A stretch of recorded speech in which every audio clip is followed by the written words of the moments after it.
So, Sky, welcome to Channel One. It's really nice to have you here. Oh, thank you. Yeah, thank you.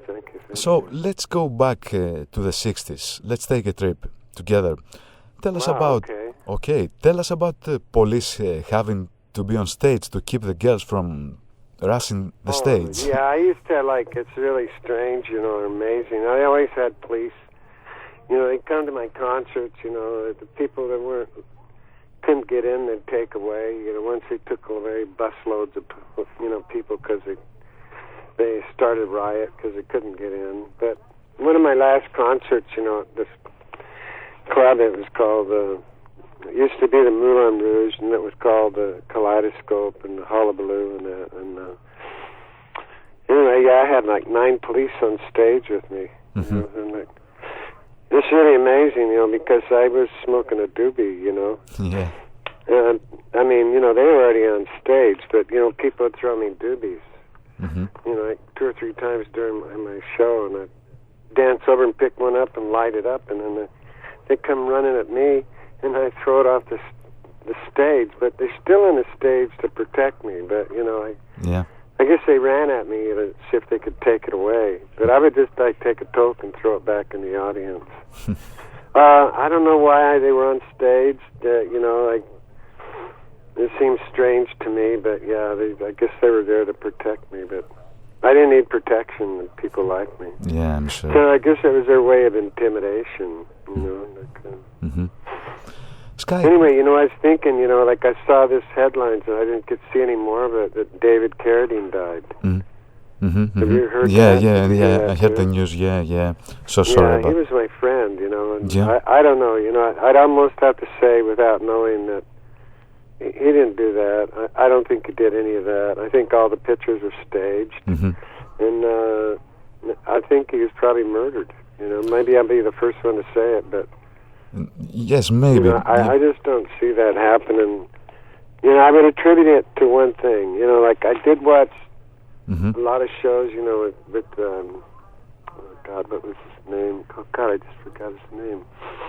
Anyway, I think, what was the guy's name that went to Deliver Health Care, and he's my favorite actor, I can't think of it. Huh? From the Kill Bill movie. His name's Steve, no, wasn't it? Huh?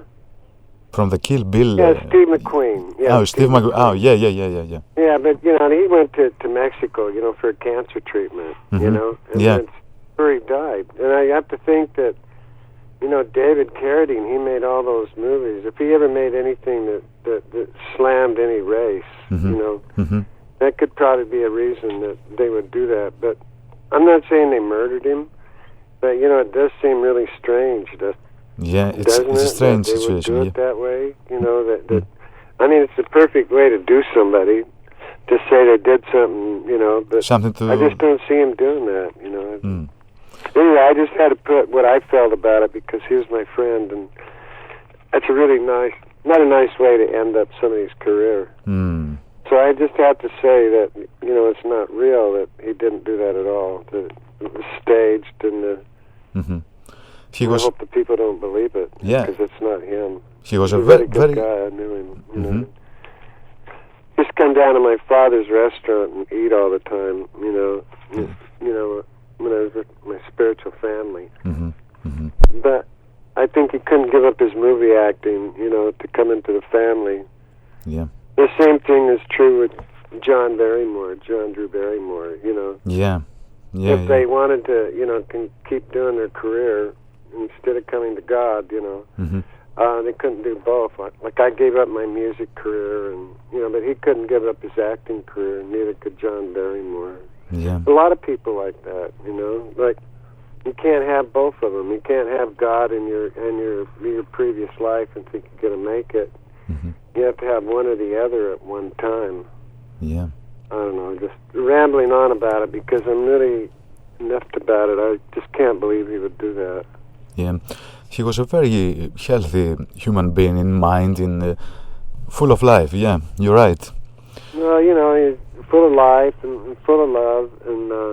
But, if you take somebody out of their element, then You know, I was thinking about myself, you know, like when I go outside, people really don't know who I am. Who am I? I don't know. I just, a person like them, you know, but, you know, like, somebody like him, he had to carry that name, you know. David Carradine, you know, so like, expecting to be hot martial art or whatever, you know. Me, I can just escape under the line, you know, under the wire or something, because they don't expect it of me, you know.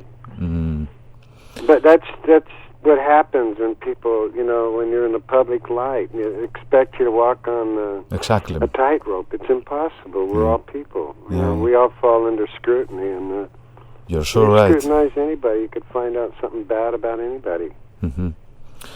Sky, can you tell me your point of view, some of your memories maybe about some legendary names like Arthur Lee, Rocky Erickson, or maybe even Timothy Leary? What? My point of view. Your memories from Arthur Lee, from the Love singer, Rocky Erickson from 30 Floor Elevators, or even Timothy Leary. Well, I see Rocky Erickson. Is that what you said? I see him in Texas. Yeah. You know, he's in Austin. Yeah. Is that what you said? What are my memories of these people? Yeah. Back from the 60s period. All my memories of anybody have always been good, because I've always been surrounded by good people, like you're good, you know. I mean, I just had good memories about people. I would go to heaven and say, well, the people were great, but the system was bad, you know. People, you know, really inside, people are really great. It's just the system that makes them change, because they all have to survive. You're right. We got to have a better way of surviving, you know. Like, I think we need to care more about each other, you know, and not worry about greed, because nobody's been able to take it with them that I know of. Yeah. You can only take the love with you, you know. I think you're measured by the love that people have for you after you're gone. Okay, Sky. So that's what I say about David Carradine. I think it's a lie. Yeah. You know, I stone lie. And people have to remember the good things about people, not about what they write about people, because in America they write for sensation. You know, whether it's true or not, it's all about, you know, sensation, selling tabloids. It's really horrible how they can destroy somebody's life that way.